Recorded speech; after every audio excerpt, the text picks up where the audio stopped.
It's just a huge, huge honor for me today to be podcast interviewing my buddy, Bruce Lieberthal. Previously, from 2009 till this year, he was the Vice President, Emerging Technologies for Henry Schein, reporting to the President of Schein's Global Practice Solutions Group. Bruce has also oversight responsibility for Henry Schein Medical Systems and the DDX business. He led the ConnectDental team for 2 years and currently works closely with the Corporate Business Development Group, advising them on technology opportunities.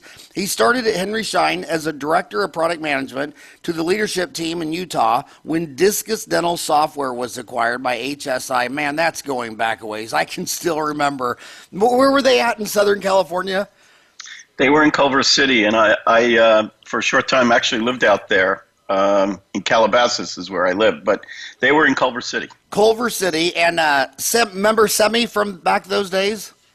Oh, sure. Steve Semmelmeyer, and he went on to Denmat. Is he still? Yes, but I precede Steve. Steve came in sort of towards the end when the company was being sold. My history is I joined Discus in 1999. They acquired the company that I started here in Boston and worked under Robert Heyman, who was the founder or co-founder with Bill Dorfman from 1999 to 2007 when we were sold to Henry Schein. And it was after 2007 that the rest of Discus was sold to Philips and then partly to Denmat, and you know the story. Man, we're getting old, dude. We are. but that's great because everyone listening to us is a young millennial. A quarter of them are in dental kindergarten still, and the rest, just recent grads, are all under 30. So I think the reason to show success is because we can get old guys like you, me and you to talk about the past. But you were also the founder of Direct Vision Software, the general manager of Discus Dental Software, and has been a leader in dental technology for more than 30 years. He practiced dentistry for 14 years between 84 and 97 and brings much knowledge to the Henry Schein team. And again, I just love Stan Bergman. I love the CEO, Stan Bergman. I love him to death. And the other thing is he reminds me of the guy that runs Cisco. What's his name? Chalmer? Is it John Chambers? Yes, that's right. That's exactly right. Yep. Yeah, and we share, by the way, that admiration. And the reason it reminds me of is because Cisco had one of the most profound, him and Intel, which was who's the founder of Intel, who wrote Only the Paranoid Survive? Andy Grove. Andy Grove. Where they both said something that when I heard it the first time, I thought these guys were idiots, and they proved to me that I was the idiot, and that is they didn't like R&D departments because they said, when a company has an R&D department, are you really going to hire the smartest guy in the world to develop this technology? So they both had this theory called 10X. So when a new technology came out, there'd be a bunch of players in the field, and they'd be trudging along quarter after quarter. And then one would have a 10X breakthrough. And when they got the 10X breakthrough, that was their R&D. They would go buy that company. And Chambers, I think Stan Bergman of Henry Schein has bought, 36 companies? Oh, more than that. And same thing with John Chambers. But what's cool about it is they buy the companies. The founder stays on. It's not like DSOs where they'll go buy a dentist dental office and they say he has to work there 3 years, and 3 years and 1 minute he quits.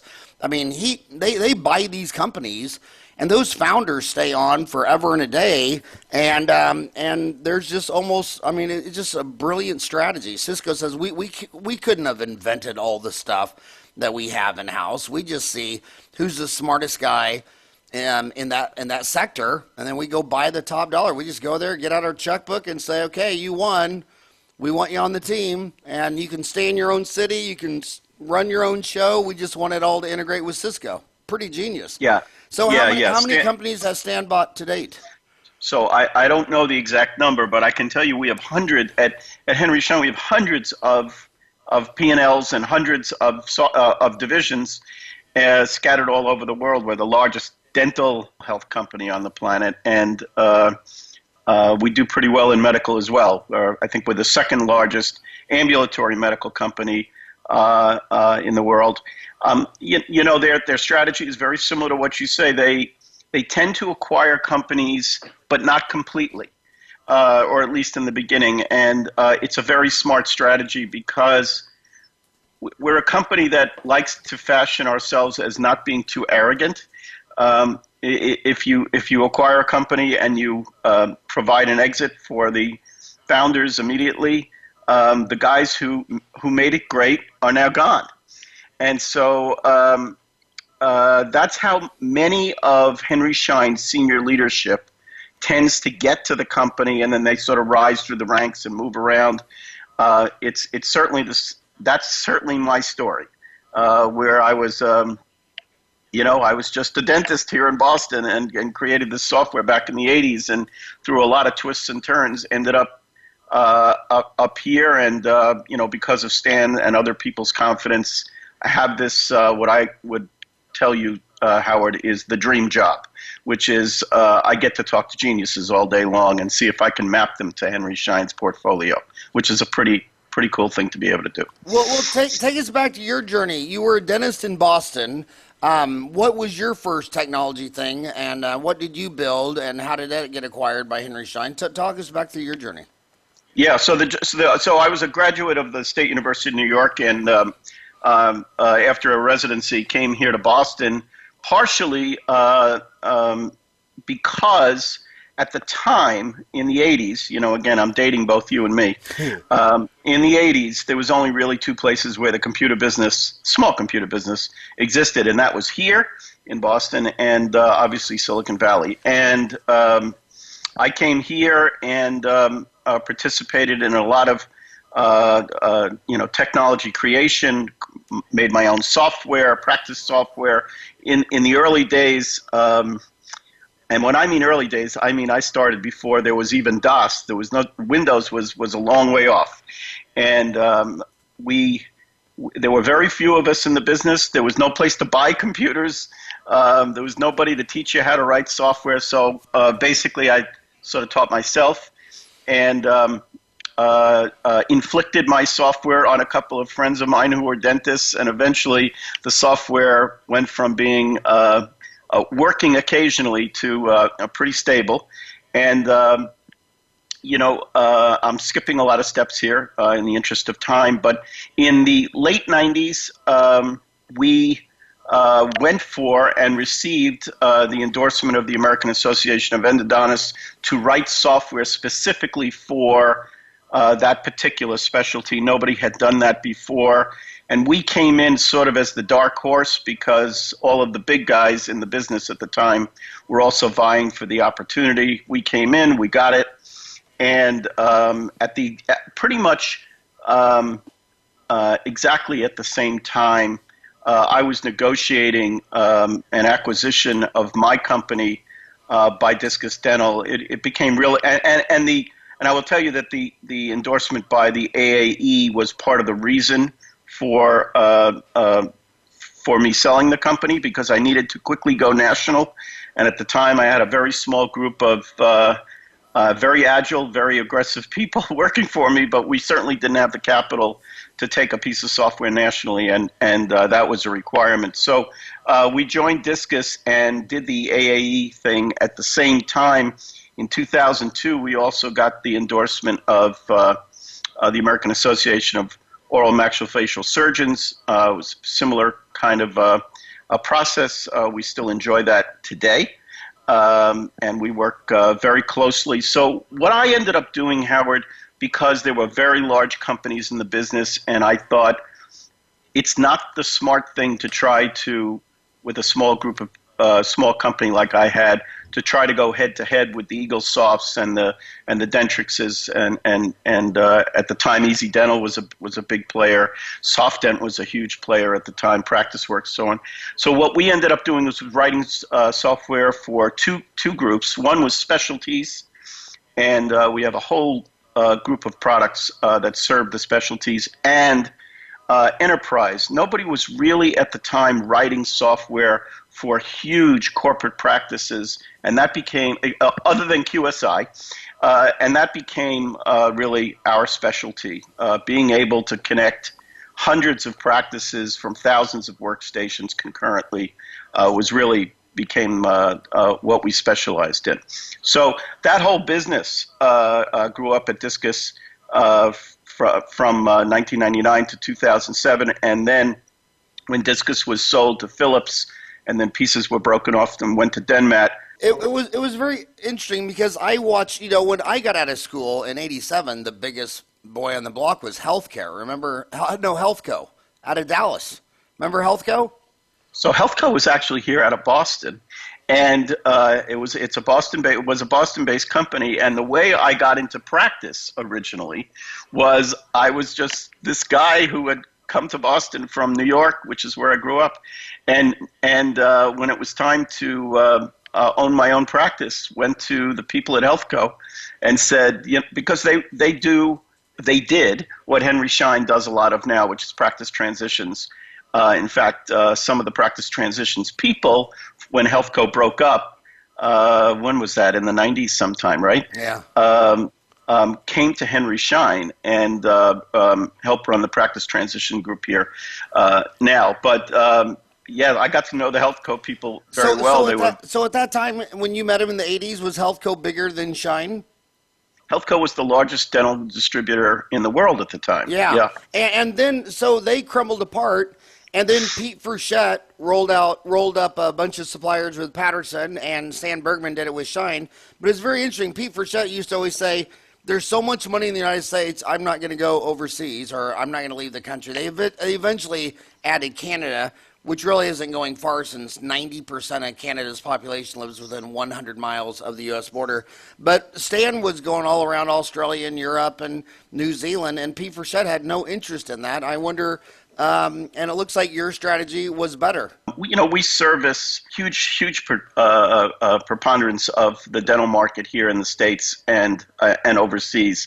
The group of people, and I'm not one of them, but the group of people at Henry Schein who work in business development with Stan and do these acquisitions have a formula. They know exactly what they're doing. And I think the proof of that is how rarely you ever hear of a Henry Schein acquisition not working out. It's extremely rare. I can't even give you an example, even if I were pressed to do one. They do tend to have a process that absolutely works. Right. That's why I opened this show saying that Stan Bergman and John Chambers of Cisco, I mean, they're two twins.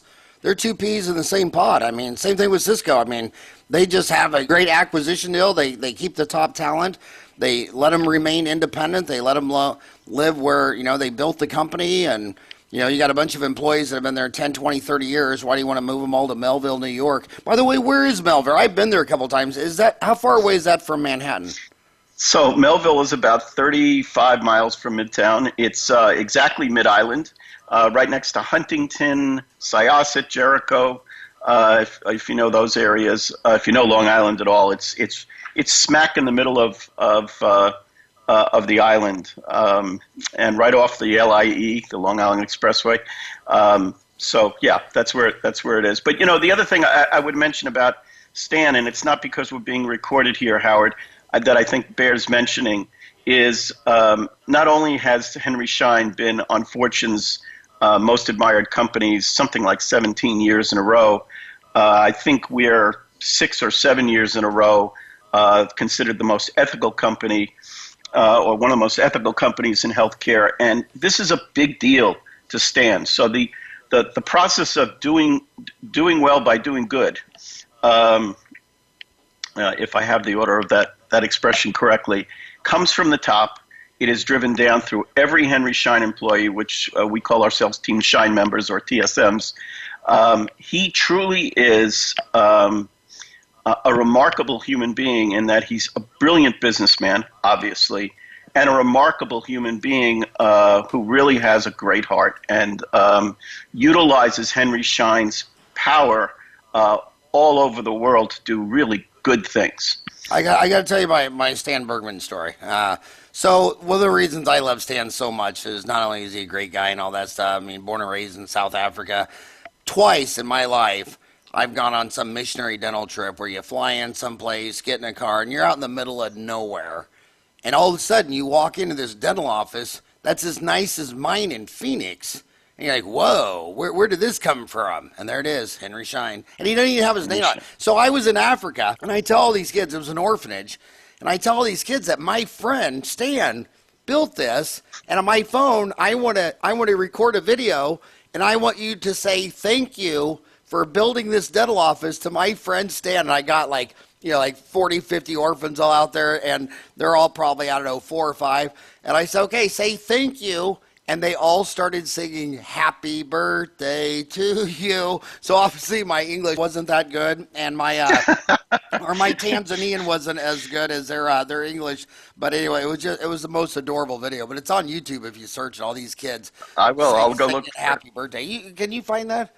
Happy birthday. Yeah, that is crazy. So I'm gonna. This is Dentistry Uncensored, so I don't want to talk about anything anyone agrees on. Here's what you're up against. These kids are coming out of school, $250,000 in debt, $350,000. I was at AT Still up the street in Mesa about a month ago on a Sunday, and there was one kid $400,000 in debt. So when they come out of school and you start talking about technology, I mean, a CAD cam, that's $150. A CBCT, it's another buck. There's Millennium lasers out there, go from 75 to 135. And a lot of these kids, they say, what do I have to build a great office to pay back my student loans? And they're skittish about coming out of school, and after 3 purchases of CAD cam, CBCT, and a laser, they just doubled their student loan debt. What would you say to those kids scared of their debt?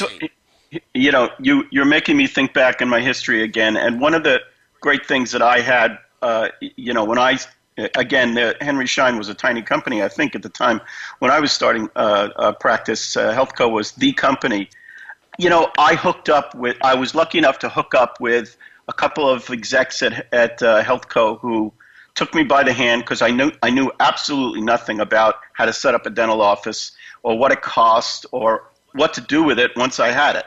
I think one of the great things about our company is it takes its mission really, really seriously. The mission is not just to jam as much merchandise and equipment to a practice as possible, or have them spend as much money as possible. We actually do believe what we say, which is that we want long-term success for that practice. And so I think what I would say to these youngsters coming out of school is make sure that you have the right advice.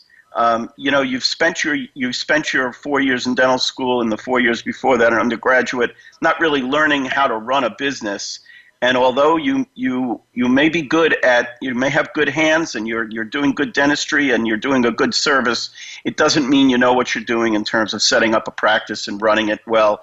And I think one of the key things that I've watched at Henry Schein, and it is absolutely the truth, is that our sales teams and everybody else around that practice are truly invested in that practice's success. And so long term, we have a bunch of tools, some of them automated, some of them not, where we go to those practices and we work with them, and we look very deeply at their operations, and the recommendations we make are recommendations that will help them grow. And I think the reason people continuously are loyal to Henry Schein is largely what we just talked about, which is that we're very invested in their success. And I think we've through Henry Schein Dental, which is the dental group that takes care of North America, these guys are I mean our sales teams, go through basically a university experience training on how to help a dental practice be successful. They also get to know the dentists and the staff very, very well and personally. And I think the relationships that form between the doctors, the team, and our sales teams and our management is really kind of a beautiful thing. And it is a big part of Henry Schein's success. And so the advice in a nutshell is make sure to work with a company that you think has your best interests at heart and will help you. Again, I want you to give parenting advice to these kids. Pretend this little girl was your daughter and she just graduated. She's 25. She's $350,000 in debt. You work in Melville, close to Manhattan, where NYU has graduated 7% of all the dentists in America. You live in Boston, they got 2 dental schools. Do demographics matter? So, Howard, I don't spend a lot of my time actually doing this part of the business, but again, I can just give you my perspective as a former practicing dentist and somebody who works here at Henry Schein. They matter, but what matters more is who you are. Because at the end of the day, you know, and I know what patients want. They want to think that they're being treated by a dentist who knows what they're doing, keeps up on what they're doing, and cares for them. Those are the things I think that drive patient loyalty. The more patient loyalty you have, the faster your practice is going to grow, and so on. So I think, focus on doing the right things, which is being good at your craft, listening to people, keep your education sharp, and treat your patients as if they are your family. And I think the rest will probably take care of itself. Yeah, that's what. Be good at your craft. Listen to your customer. Learn and have those family values. What technology are you? I mean, you're basically a technology guru. What technology are you most passionate about that these kids should be focusing on? Well, so in my job, so let me say this first, and then I'll go on to your question. The innovation group here at Henry Schein is partially focused on technology and partially focused on things that you would not consider, at least IT technology. When we mean innovation, we mean things that are edgy and new that may or may not be technological advances. They may be advances in infection control or other types of things, early diagnostics for cancer and diabetes and so on and so forth. But the types of technologies that we're looking at in the innovation group, and there are other groups at Henry Schein looking at other types of technologies, are things really at the edge, where we can take our time and find young companies that are pre-revenue or early revenue and help marry them to the Henry Schein machine. The beautiful thing that we can do with innovation is we can find who are the geniuses out there who are creating the newest stuff and marry them to a machine like Henry Schein that can make people aware of it and get people using it. So we work a lot with, I can just sort of, name a bunch of technologies we're working on. We work a lot with natural language processing tools. There's a lot going on in those areas. Wearables. Wait, what did you just say? Natural languages? So, natural language processing, which is a geeky term for technologies that where, for instance, Alexa is a natural language processing tool, not the right one for us here at Henry Schein, but so tools that understand language, and not only understand language, but do it in a way that, for instance, our cars cannot. So everybody gets frustrated. They talk to their car and it could barely understand them. What we're looking for are natural language processing tools that understand the context of what the customer wants and can help the customer get to what they want quickly.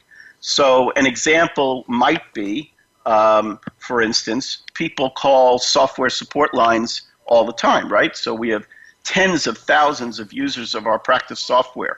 If we could figure out, for instance, that a large percentage of customers who call may be asking a question a different way, but they're basically asking the same question, and we can have computers help them through the process of getting to the right answer, then think about what we've accomplished with natural language processing, which is there's no queue, so they never have to wait. We're never closed. It's 24/7, and we can get them the answers they need very quickly. So natural language processing is computers that understand language, and that, by the way, can be voice or it can be text. So we are looking very carefully at systems like that. We're looking very carefully at clinical systems like 3D imaging and holography, Robotics is going to become very big in dentistry very, very soon. We've seen a number of early prototypes of devices that use robotics that are absolutely brilliant. Wearables are really important. We've introduced a few different wearables already, things that help the dentist get through their day, to things like smart toothbrushes, remote patient monitoring tools, which are, as you probably know, tools or devices that patients bring home with them that can talk back to the dentist or the doctor and trigger alerts to loved ones and so on if something is going wrong. Clinical decision support systems are another thing that we look at very carefully. These are software tools that help dentists, physicians, veterinarians get to a diagnosis much, much faster. Another big area, not IT related most of the time, is there's been a huge amount of research and successful advance in infection control and prevention. So, for instance, chemistries that are completely green, where when you're done with them, you can just pour them down the drain, which is not true, right, of the, let's say, cold sterile solutions that we use today. But infection control that has no sensitivity to like antibiotic sensitivities where they stop working because there's resistance. So we're looking at infection control and prevention tools that will really help the doctors, the hospitals, the veterinarians' offices control some bugs that are highly resistant, and that's real exciting to us. Cybersecurity, HIPAA compliance, it's a big one, right? There's so many rules for the doctors today. First of all, their computers are vulnerable because of a number of reasons. We're helping them make sure those systems are less vulnerable. And then when it comes to compliance with rules like HIPAA and related patient rules, privacy rules, we have tools to help them do that. And then there are some coming technologies that will become very, very important very soon. And because we're the innovation group, we're looking at it earlier than there's a market for it. And so one example of that would be the coming onslaught of artificial intelligence and other types of systems. We hear a lot about Bitcoin because it's in the news a lot. And depending on who you are, you either like it or you don't like it. But the technology behind Bitcoin is what we're interested in, not Bitcoin as a cyber currency, but blockchain, which is the technology behind Bitcoin. You will hear people, I'm one of them, who think that blockchain is as important as the internet was in the 90s and the early 2000s.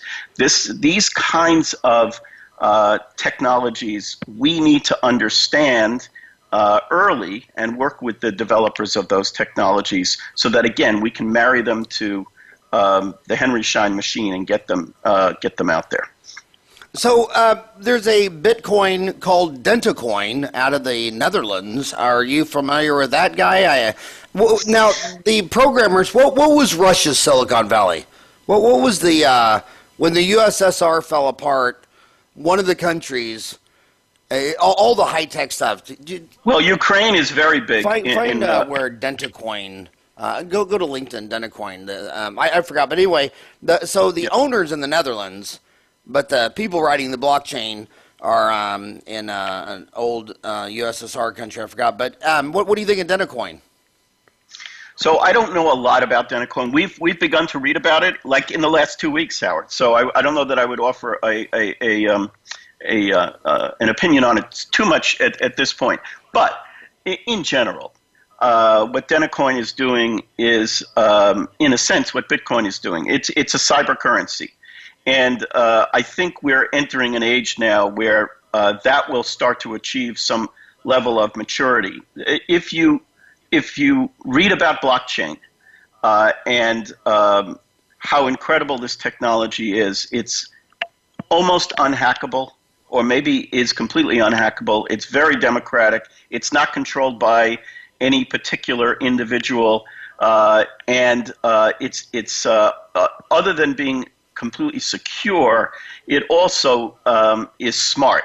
And so processes, not just cybercurrency processes, but all kinds of processes, for instance, interoperability, finally, that's been promised in EMRs for how many years have we been hearing about interoperability as a promise, but not as a delivered promise.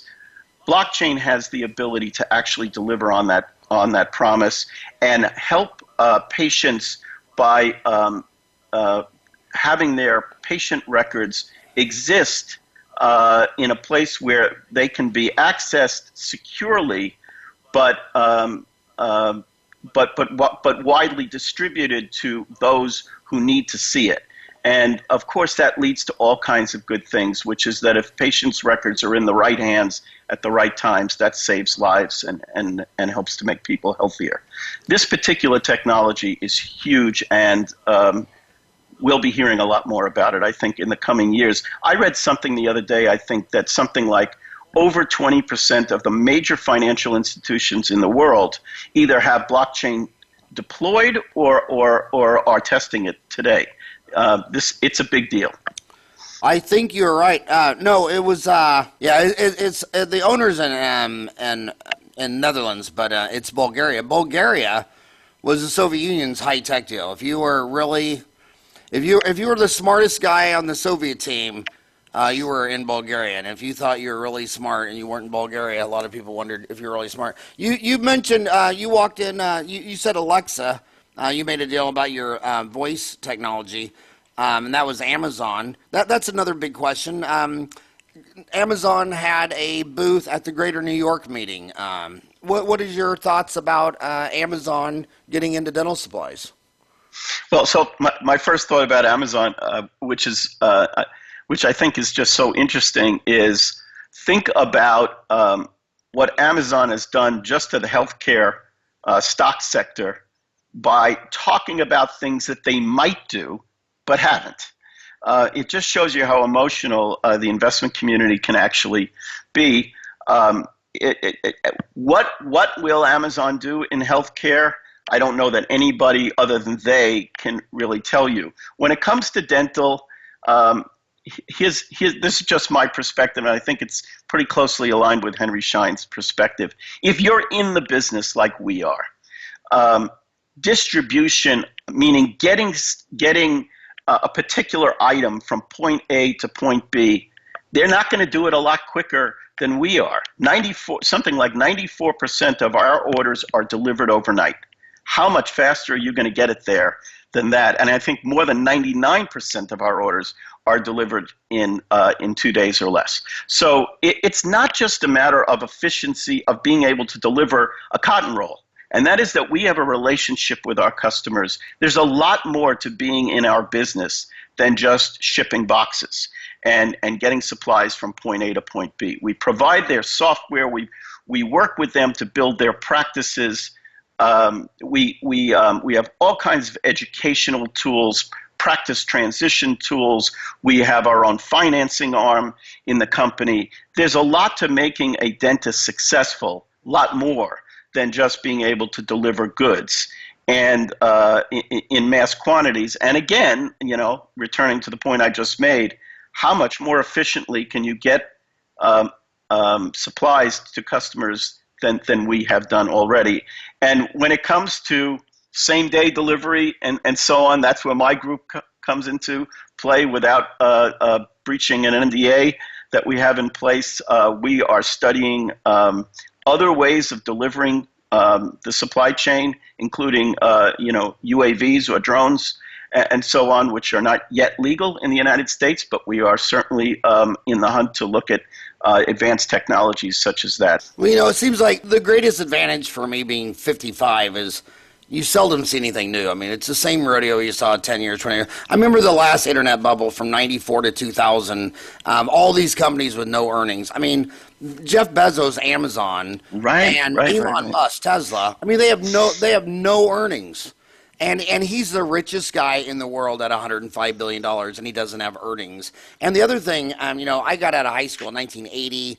Interest rates were 21%, had double-digit inflation and unemployment. And then I graduated in 87, and Black Monday was 4 months after I graduated. Then you had the March 2000 internet meltdown. Then you had the 2008 meltdown.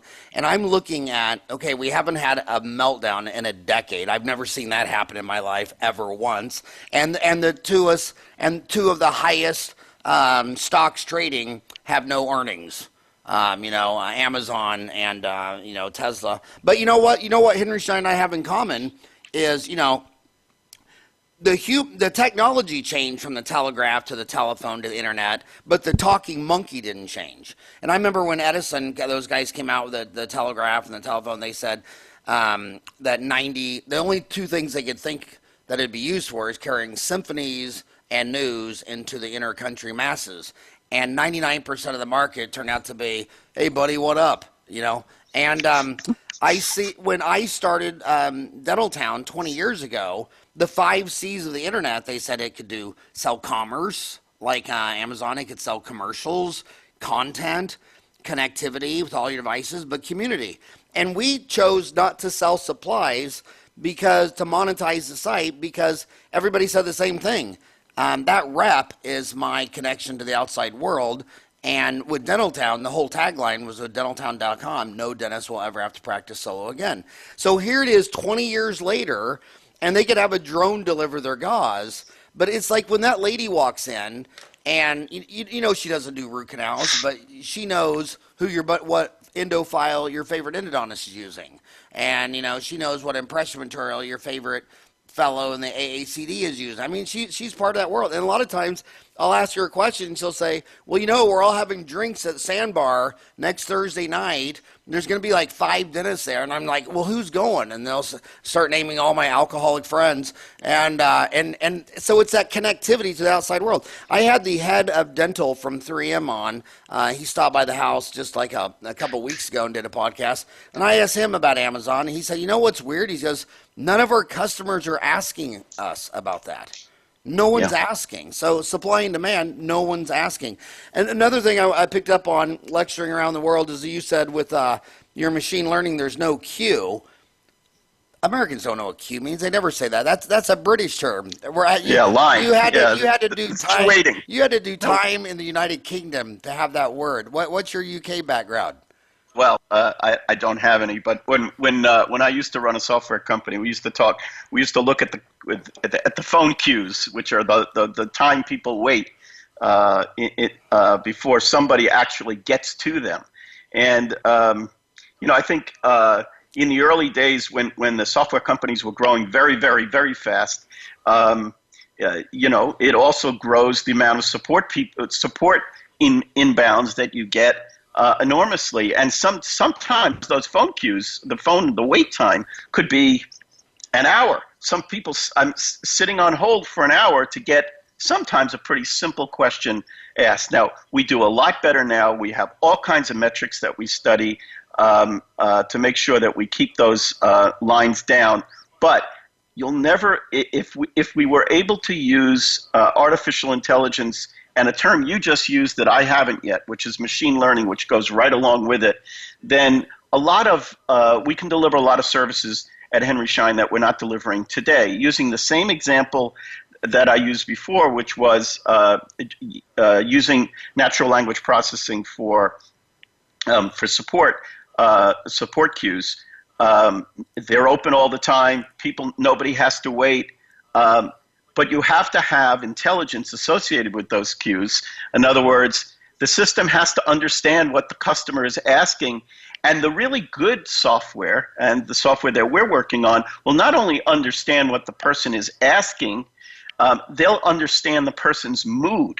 Because if people start to get annoyed, you want to get them to a real person. And so these systems are very, very smart, and they also have what you were just referring to, which is machine learning, which is that the software can self improve itself. The programming of the software can get tighter, and the algorithms can get better and better and better with more and more use. This is one of the things that Tesla uses all the time with respect to their autonomous vehicles, right? There are millions of Teslas on the road right now. Every single one of them is sending data every single day back to Tesla, and then they use that to improve the software and re-upload it to those cars, constantly. And so we're looking at systems just like that to improve the customer experience with Henry Schein. And I don't mean just software support. I mean if you just call Henry Schein and you have a question, or you need to get an answer, or you want to find out where you can get education on something or information about a product, a number of different things. These systems will allow us to serve our customers better. And so, in the innovation group, the technologies that we're looking at in this particular area are all aimed at how do we improve the customer experience with Henry Schein, so that people want to do business with us, not that they have to, but they want to. Line queuing theory is interesting. It's amazing how even some of the biggest companies get it wrong. Like you guys are obsessed with wait times on calling customer support, but the least stressful line is like at a bank or a Disneyland, where it's one line, and then at the end you get to go to the next available teller, and that's how they do it at Wendy's, at Disneyland, everywhere. But McDonald's is the only major company that still you create stress because you wonder which line to get in, and then everybody always thinks that they always pick the slowest line, and then that causes anxiety. So again, and then look at this line queuing theory. These dentists always have two assistants, and then there's only one girl answering the phone. And she's putting people on hold. People got off the hold. She doesn't know who they were. She doesn't have their number trapped. She can't call back. And so many offices have doubled their sales. I mean, it's like Domino's Pizza. If you answered twice as many phone calls at Domino's Pizza, what would happen to your pizza sales? So instead of being open 8 to 5 and you're closed from 12 to 1 for lunch, they'll sit there and have one assistant start at 6 in the morning and take lunch 11 to 12, and then the other assistant comes in at 9 and stays till 6. And you start doing that in a dental office where twice as many phone calls are answered on time by a human, and guess what? Twice as many people are getting cleanings, exams, and x-rays. And you go to any of these dentists and say, how many of your calls came in when you were closed? They don't know. How many of your calls that came in went to voicemail? They don't know. How many of your calls that went to voicemail were ever even listened to, let alone returned? And so the dentist is fixated on the dental surgery. She spends her whole life in an operatory, a surgery, but you're a dentist and a businessman, and you know how many root canals, fillings, and crowns are falling through the cracks because of line queuing theory on their incoming phone line. And then the other thing, Google SEO. Well, if you don't open till 8 and someone's searching dentist near me at 7 o'clock, Google's not going to send you to a closed dental office. There's one open across the street. But what you do is when you start answering the phones from 6 a.m. to 6 p.m., Monday through Thursday, you're getting all the SEO traffic. I mean, everybody else opens up 8. I mean, Google, like if I Google Chase Bank, the one next to me has banker's hours. But once their banker's hours are closed, when I put Chase near me, it sends me to the grocery store, which has a little Chase center in there, which has expanded hours. So I can intuitively see myself that hours matter. And the dentist doesn't have to be back there cooking the Domino's pizza. I still think they can just do that 32 hours a week. But I think if they start answering the phone 60 hours a week, they're going to have twice as much business. I think if I might, you're making a really good point, and it might not be the central point that you were just trying to make, but this is a big thing here for us at the company. We don't sell technology just for the sake of selling technology. We're selling technology because that technology is integrated into the practice in a way where it will improve the practice's operations. And then our job is to have people at the company who can explain that technology, and even if you take it a step beyond that, and so Howard, you and I have both watched dentistry become digital. during our careers, right? I mean, you and I learned the same way, right? We used rubber base or Improgum or some other goo to What was take the heated impressions. green goo? The green tubes that was in a hot water bath. Oh, that was so. I don't even remember the name of that now. But you So you're remember putting that me on one? the spot. Of course. Yeah. And He had to have a hot water bath, warm up the tube. Oh my gosh. But anyway, I'm sorry. yeah. So I mean, the point I'm trying to make is, we saw digital dentistry coming years and years ago. So did you. So did a lot of people. Um, that's not the genius of it. The important thing is that Henry Schein sells all of the intraoral scanners and the mills and the CAD software and all of the communication systems and so on. The key thing for the doctor is the doctor doesn't want to have to become a technology expert to use all of this stuff. And so our job at the company is more than just selling the stuff. It is creating systems that make it work together well, and then tying that information back to their practice management software. And so today, if you were to use, for instance, 3Shape's Trios scanner at your practice and you're a Dentrix practice, that case is actually resident inside the patient record where it belongs. And just bringing all of that together and making the workflows operate together between products that were never made to work together from different manufacturers is part of what we consider our mission as well. And so we spend a lot of time on interoperability between, which is another fancy geeky word, right? Which just means, can we make it all work together so that that was the fifth C of the internet: connectivity, commerce, commercials, content, community, but connectivity. Can all these devices talk to each other? Right. And workflow. Can we make the workflow such that the doctors really want to use the technology and find it valuable to their practice? And I think we spend a huge amount of time at the company training our people on this and building technologies and then utilizing technologies that makes all of this disparate, the equipment and the software and so on, actually work together. So okay, I think I'm going to hold your feet to the fire. This is Dentistry Uncensored. I'm going to make it uncomfortable for you. She's, again, your daughter, she's 25. She just walked out of dental school. She's $350 in debt. She could buy Improgum from 3M, and the average impression is about 17 bucks. 3M saying, oh no, give us 17,000 for a true depth oral scanner. You mentioned 3Shape out of Denmark with their Trios. And then another group saying, oh, forget that. You should buy a chairside milling machine. And Patterson waived their exclusive on Cerac. So now you guys sell Cerac or an E4D, which is owned by Plan Mecca out of Helsinki, Finland. So how is she supposed to switch from a $17 Improgum impression to a $17,000 true depth oral scanner to a $150,000 Cerac machine? Walk her through that decision. So this is a really great question, Howard. First of all, if this were my daughter, I probably would advise her, you don't have to do everything all at once, but you have to do the more important things in order.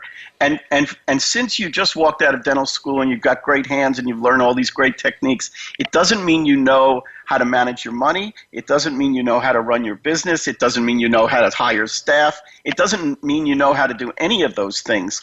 It doesn't also mean you have to go out and buy all of this equipment all at the same time, all at once. What it does mean, I think, is that you need a company like ours who can sit down with you, take a look at your business, find out what your goals are, look at your finances, and say, here's the order of how we're going to do this together.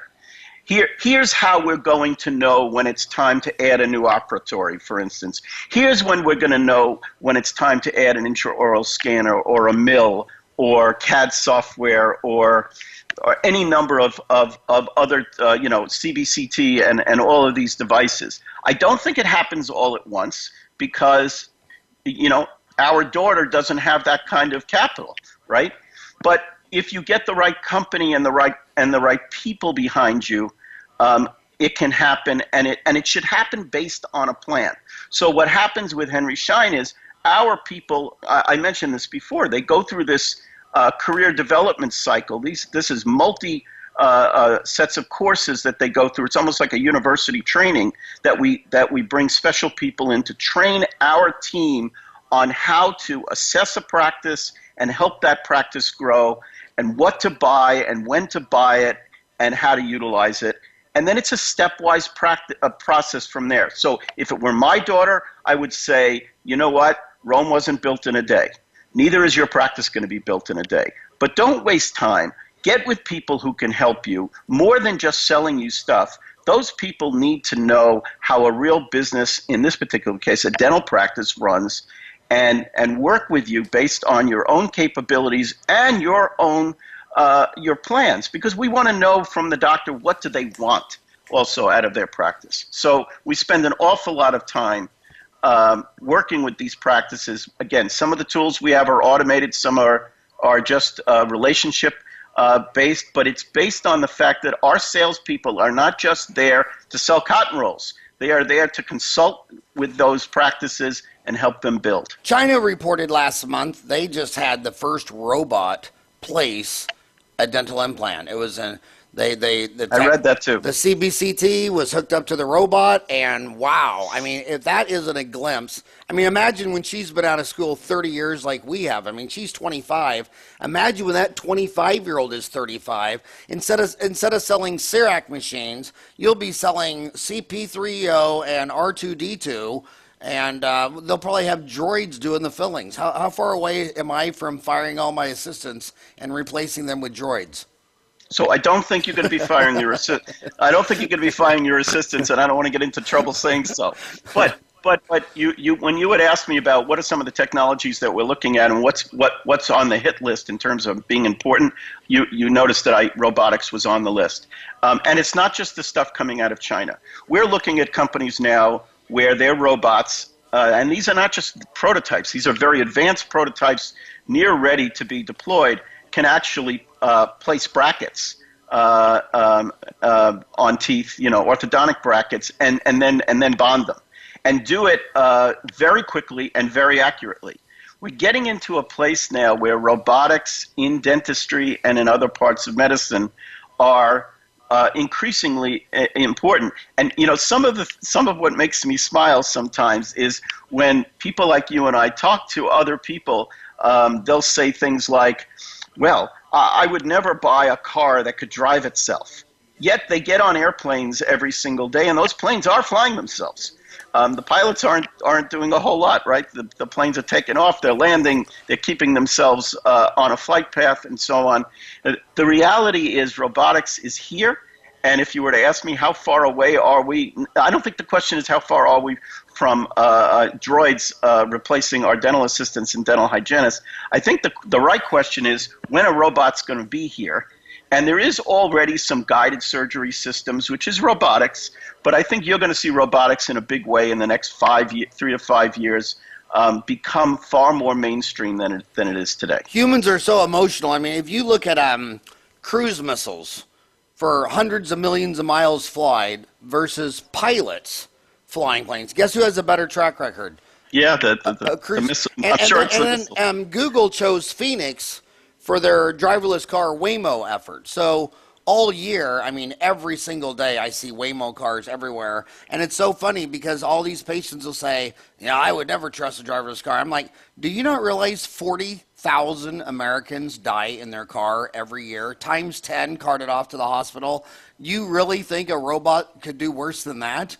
I mean, I bet if they were all driverless cars, what do you think that 40,000 death mortality would drop to? So I don't know what the number there is, but I think you're bringing up a really interesting point. One of the things that the airplanes can do today that even the Teslas can't, unless I'm off, is what we have today is we have autonomous vehicles that are accurate. The Tesla works, right? But what we don't have today is cars that have awareness of one another on the road. That's what we don't have today, and we do have it in avionics. We don't have it in cars yet. But that type of situational awareness is going to make its way also into healthcare, which is that healthcare procedures will be done. That doesn't mean the doctors disappear from the OR. It doesn't mean the dentist is less busy. It does mean, or that they're firing their auxiliary staff. It does mean that they're going to be able to use these tools to provide much better care, and with situational awareness. And this is again where the artificial intelligence, machine learning, all of this stuff comes into play. Back to your 25-year-old daughter, who's a dentist. We'll call her Lisa Lieberthal. Would you advise her scratch practice or biopractice? Because again, not to sound doomsday, in the 2008 crash, a lot of, I think it was like 75 or 80 practices in Phoenix went under, and half of them were scratch practices, and the other half were only all cosmetic practices, these high-end Taj Mahal in North Scottsdale type area. What do you think is a better decision? To buy old man McCarthy's practice has been there 40 years, or set up across the street and start one from scratch? So I think it depends on which practice you're buying. But, again, I go back to the early days, Howard, when you and I graduated dental school. And if I remember correctly, I thought I was paying a ransom to SUNY Buffalo that it cost me $10,000 a year, including living expenses, my equipment, and everything. I thought that was a ransom. What kids are paying to go to dental school today is scary. I don't know how they pay it back, but the reality is, I think what it comes down to again is doing things smart, not expecting everything to happen all at once. So again, if I'm advising my daughter, who is not 25, she's 23, and her name is Olivia. Olivia? Olivia. Olivia, like Olivia Newton-John?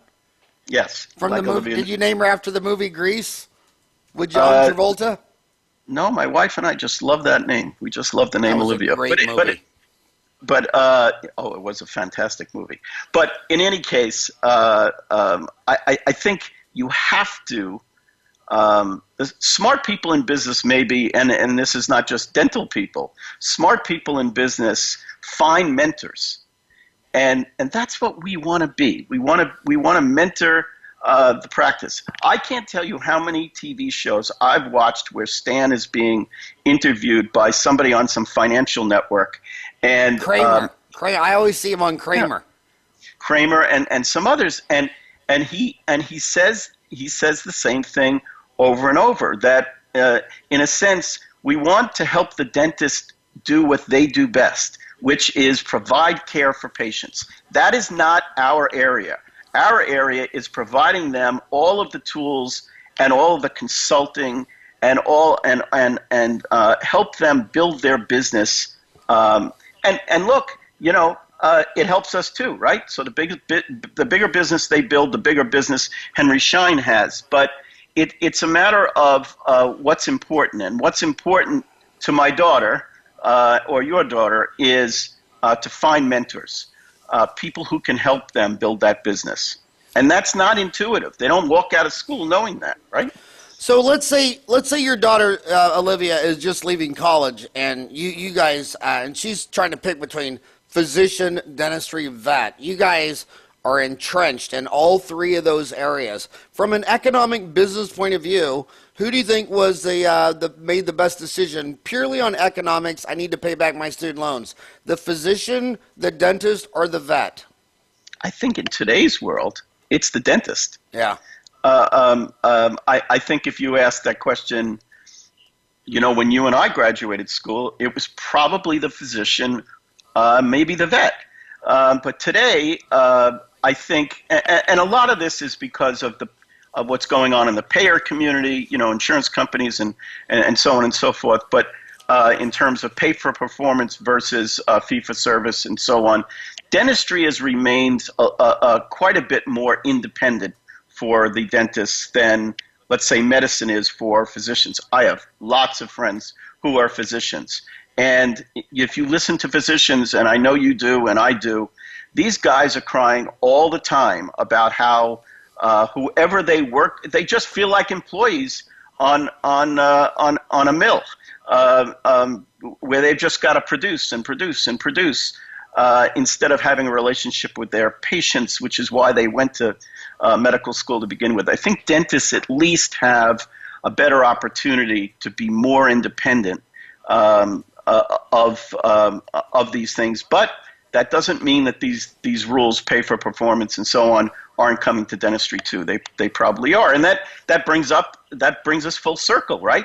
Which is that if you're going to succeed, you have to have the right tools and the right company behind you to help you succeed. You know, my physician friends, I can put them in two groups. If they're own their own building, they're a dermatologist, an ophthalmologist, they're a family physician, they're pretty happy-go-lucky guys. But my God, if they work in the hospital, they say the politics. Same thing in the dental school.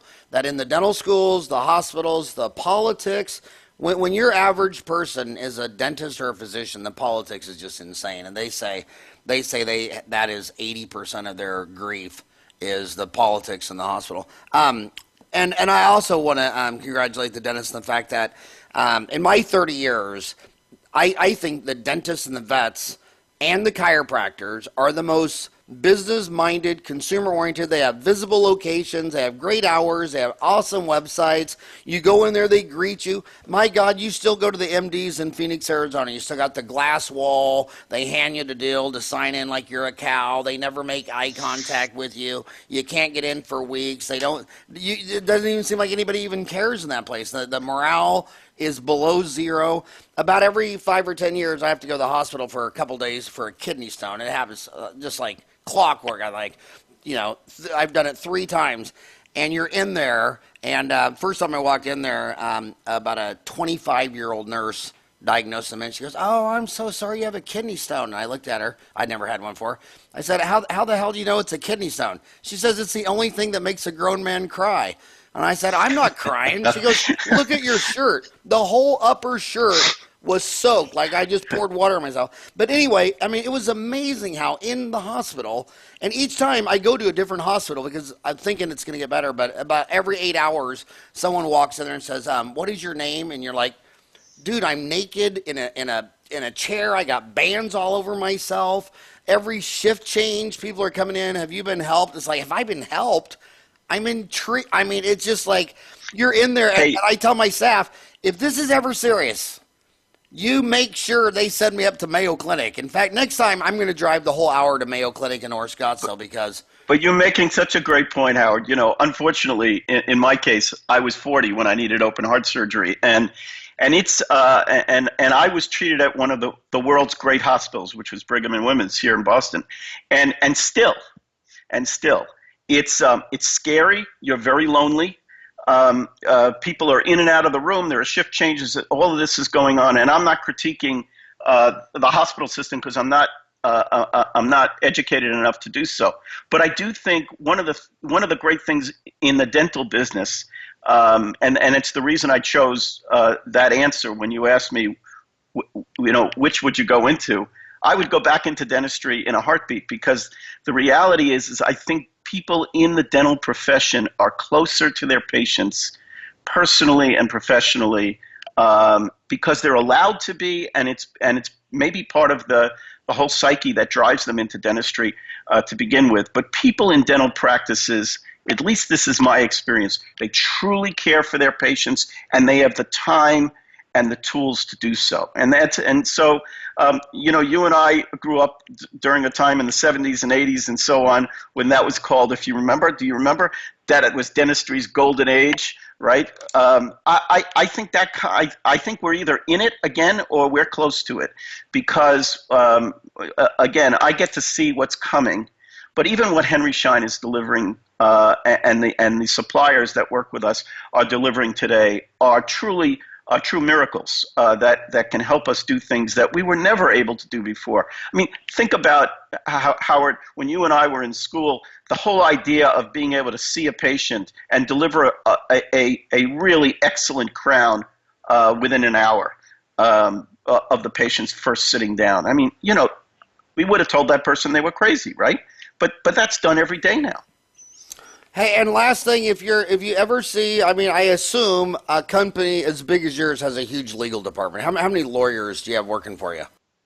So I don't know the exact count. Here's my best idea for your legal team. This ought to. Okay. I don't know how hard they'll laugh, but the thing, and you promised me an hour. You're the busiest man at Henry Schein. I'm an hour 7. This will be my last question. I'll shut up and let you go back to your day. I'm sure you got bigger things to do than talk to me all day.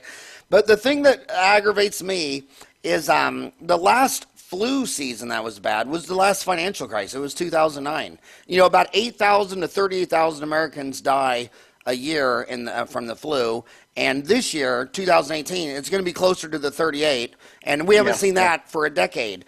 And a lot of people seeing grandma and grandpa on their hygiene appointment, one of the reasons they won't see them in 6 months is that they'll die from the flu, yet that hygienist isn't allowed to give a flu shot. I'm not allowed to give a flu shot, but she can walk over to Walgreens, and a farm tech does it. You guys sell flu shots. You sell that stuff. I think you should start. And HPV, the only cancer that's really in our department is oral cancer and HPV. And again, I can't give an HPV vaccine.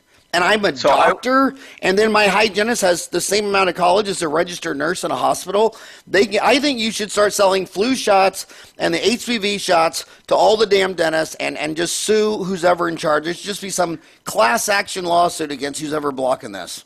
So, 2 things. First, I wish we had so much more time to talk about what you just brought up because it's a big. Well, talk about it. It's a huge deal for me. I think the dirty little secret.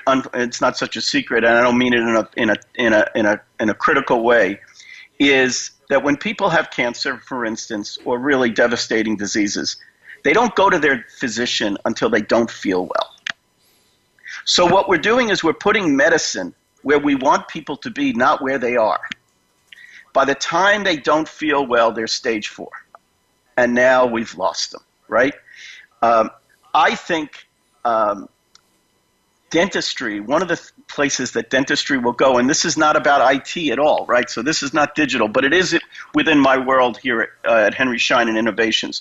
What we're going to be seeing, and it's coming really fast now, Howard, and it's wonderful, is liquid biopsy, which is the ability to take a drop of blood, urine, or saliva, and within 10 or 15 minutes tell if a patient has sepsis or cancer or diabetes or a number of other life-threatening diseases. This is not hocus pocus. This is absolutely for real.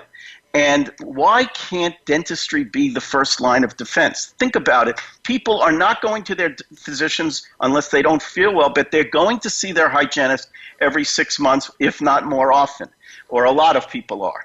Why is it that she couldn't, or he, the hygienist couldn't take a drop of saliva and put it in an assay machine and 10 minutes later say, you know what, it came up negative, or there's an indicator here. I need you to get to see the oral surgeon or the ENT or whoever for a biopsy. It's not just about oral cancer.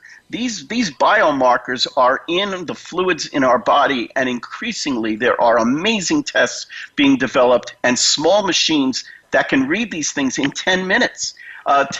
Just today, right before this call, my last call was with a physician who's invented a test that can diagnose sepsis in 10 minutes. Today, the way sepsis is diagnosed is you take a culture and 3 or 4 days later, after the patient's already died, or you've given them some wide spectrum antibiotic that can try to kill anything. That's when you get the diagnosis back after you culture. These advances are true miracles of science, and dentistry has a new role, I think, in that it can become first line of defense. I could talk to you about this all day, but I'm really passionate about this particular area. And I think it's coming, and it could also be an amazing opportunity for dentists to grow their businesses in new areas. Yeah, it was a sad departure that when the dentist needed a chair and the physicians needed a bed, they split ways when they started the first dental college in Ohio. And then 1840, the first dental university in Baltimore, and now you're seeing these two systems come back together because I mean, they split over a chair and a bed, and they're really coming back together in groves. And it's not just that. All my when we talk about the oral systemic link, you know how we always talk about in Dental Town, it's one of the most popular threads, the oral systemic link. Every one of my physician friends, it's the same thing. Their whole life they were doing kidneys, or they were doing hearts, or they were doing livers, or they were doing eyes, or whatever their little part was. So it's not a thing with dentistry. Dentistry's got 9 specialties. Physicians have 58. So they're all going to the same lecture saying, well, dude, when you're in here looking at their kidney, you should be looking at blah, blah, blah. When you're in here looking at their eye, so all the healthcare continuum is starting to realize that eyes are connected to ears and noses and tongues and teeth and kidneys and livers. And Howard, one of the great opportunities I have, because my role is corporate and it crosses over all 3 of our major verticals, veterinary, medicine, and dental, is that I want to use the opportunity to try, when it makes sense, when it's appropriate, to try to bring it back together. Another great example of this, and I know we're running out of time, so again, I could talk about this forever, is obstructive sleep apnea, right? This is a really dangerous, or can be a very dangerous condition for people, and most people are undiagnosed. And there's a real service that dentistry and medicine can get together and help people with obstructive sleep apnea, which, can cause some very serious cardiac and other things to happen to people. But that's just another perfect example where medicine and dentistry need to get together and work together. And my final thought on that rant is, but even when they get the sleep apnea treated, and they get a CPAP machine, a retainer, whatever, the hard part, which is starting to slowly happen, is you can't really sleep next to another big animal all night. I mean, people are going to bed with their spouse. There's a dog on the bed, and it's knocking them out of their waves. And what this silent majority, or silent group, I saw one study that people don't like to talk about at the water cooler, because if you tell people at work that you and your spouse sleep in separate beds, they think, oh, you have issues and you're going to get divorced. But the bottom line is that, when your dog is barking at a noise or a light that drove by and wakes you up in the middle of the night, you're not getting profound sleep. And I know so many dentists, and most of them are in the closet about saying it, but some are open, like Rick Kirshner, who a founder of Comfort Dental. They're openly saying, oh my God, me and my wife figured out that if we had separate bedrooms, we don't have any TVs in there, we don't take our cell phone in there, the windows are closed, it's dark, it's cold, and if you go into a dark, cold room by yourself, you actually feel great in the morning. But you go get in bed with your wife and a dog and a cat, and there's a TV on, and there's an alarm clock with a blue light. I saw a study yesterday that just that little light from the time, just that little amount of light can even correlate to depression. So I think you read the same article I did. Yeah. I read that article too, that they say make the room pitch black if you can. Yeah. The lights from our smartphones and other kinds of things, these little lights are actually obstructing our sleep. But, getting back to the point about medicine and dentistry working more closely together, it's beginning to happen in certain areas. Obstructive sleep apnea is one of them. Henry Schein has a whole division in our dental group called Sleep Complete. And if you were where I was just a couple of weeks ago, which is the annual symposium for our orthodontic group, Howard, being in dentistry, orthodontists are all over sleep apnea and related conditions, and are using CBCT machines and looking at airways and finding out ways of permanently increasing the size of those airways. It's just working with sleep physicians. So there are great things happening, I think. And Henry Schein, because we have all 3, we represent all 3 verticals, has a great opportunity to drive some of this and utilize dentistry as sort of first line of defense in a whole number of systemically dangerous conditions. Well, now I got to hold you to, you opened up another can of worms. You mentioned your HSO division, Henry Schein Orthodontics, which is probably the largest player in the ortho field. All my orthodontist friends are extremely upset because Align Technology, which owns Invisalign And Itero, Invisalign, is by about, I think, 17% of Smiles Direct Club, and now they're opening stores and malls to bypass the orthodontist. What is your thought on that? All right, so I got to be careful here. I know. I got to be careful here, but there's keep no in mind, lawyers listening. Yeah, there'll be a few. One of the amazing things about Align technology, which I believe by revenue basis is larger than all other companies in ortho combined, is that they are the single biggest user of 3D printing in the world. Just that one company.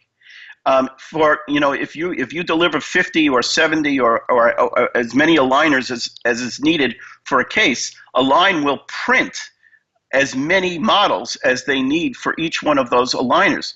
Imagine what's going on in terms of just 3D printing technology.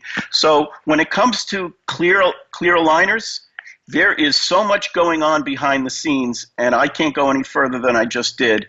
But I think people in dentistry watching this, reading, and keeping up on what's coming in dentistry, the aligners business will change. It will grow. Align won't be the only company in the business very, very soon. It'll be fascinating to see what happens in orthodontics. Henry Schein Orthodontics is an enormously successful part of our company, and it's run by a group of really great people down in Carlsbad, not too far from you. But there are great things coming, and that's all I can say. How is ClearCorrect doing, though? That was the major challenger at Invisalign. So I don't know what their revenues look like, but I think Align controls.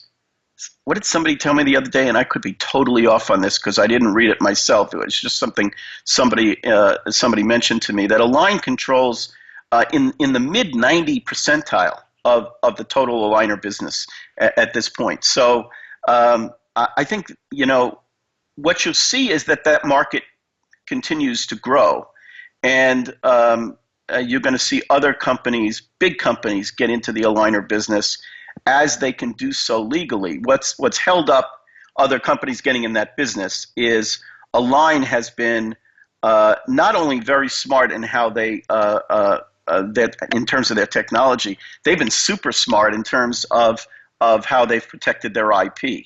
But as you know, in the United States, IP protection does expire, and so I think you're going to see things happening all around the dental business in terms of clear aligners. It's a huge business. Well, I think you must be a good student of Shark Tank, because every time someone pitches an idea, Mr. Wonderful, the most beautiful one on the panel, the bald guy from Canada, always says, what's to stop anybody from doing this business? Do you have a patent? Do you have any intellectual property? Anybody could do what you're doing. And then they always come back and say, yeah, but I'm special. And Mr. Wonderful says, well, you're actually not. I just want to say one thing about, again, being 55, I've seen all these rodeos. When I was little, I grew up in Catholic Kansas. Everybody, I had 5 sisters and a brother. Everybody had these huge families. And only the most hideous-looking ortho case on a girl got braces. And then comes along birth control, smaller families, and now everyone gets braces. And the thing I look at the Invisalign market is the expectations to perfect teeth are rising. People are getting Invisalign at 40 or 50 just because one tooth is slightly crooked. So I think the ortho market itself has been exponentially growing since I was 10 years old, to where you had to be the ugliest kid who looked like you could eat corn on the cob through a chain link fence. Now everybody's getting it. It's like getting your hair done, your nails done. So I think that market is expanding so fast. It's expanding quickly. It's expanding quickly, and there's a huge amount of focus in ortho. And again, I was just at the symposium a couple of weeks ago with several hundred of our customers. The other big focus in ortho is shortening the duration of treatment. And we and some other companies, but especially we, have some technology that we've developed, that we have IP around, that really drastically does that, and delivers, and at the same time delivers better, more reliable results. So I think what you're going to see is, besides the aligners business growing just naturally because it's very attractive, it's about not just clear aligners, it's about the kids or the adults who are in ortho spending less time in ortho than they used to. And so several of the presentations at the symposium were all about bringing down, radically bringing down the amount of time in treatment. And it's just, as a former dentist, it's a beautiful thing to watch.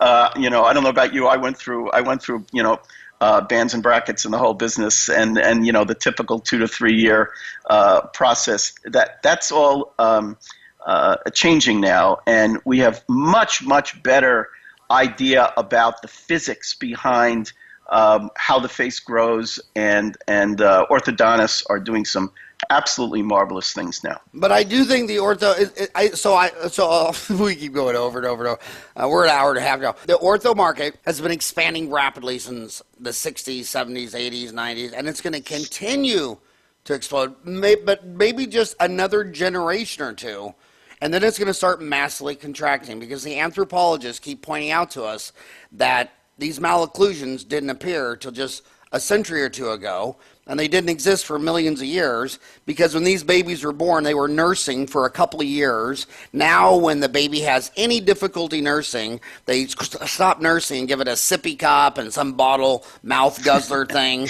And then they were feeding these baby humans. They were throwing them a leg of a mastodon and saying, chew on that, kid. Now you're feeding it applesauce. So there's no forces affecting the facial development. And and I tell orthodontists, the hottest lecture you can give in your community to get all the moms in there is how to prevent ortho so your child doesn't need it.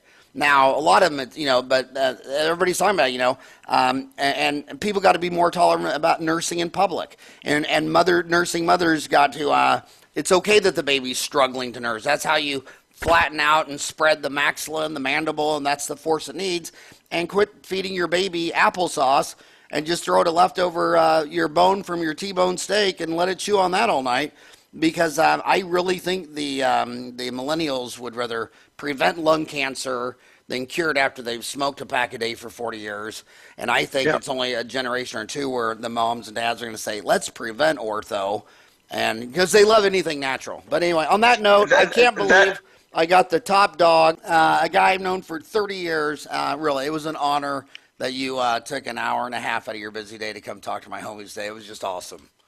Hey, Howard, this has been so much fun for me, too. It's been too many years since I've seen you, and I truly appreciate you guys reaching out to me a couple of months ago to set this up, and let's do it again sometime. Anytime you want to come on the show, or if you got any hot talent at Henry Schein, or they got a hot, passionate message they want to talk about, tell them to shoot me an email, howard@dentaltown.com. And on that note, remember to subscribe on YouTube, and also shoot me an email, howard@dentaltown.com. Tell me how old you are, what country you live in, what you like about the show, And back to that ortho, if you go to Dentaltown, under orthodontics, we have 50 forums. You go to orthodontics.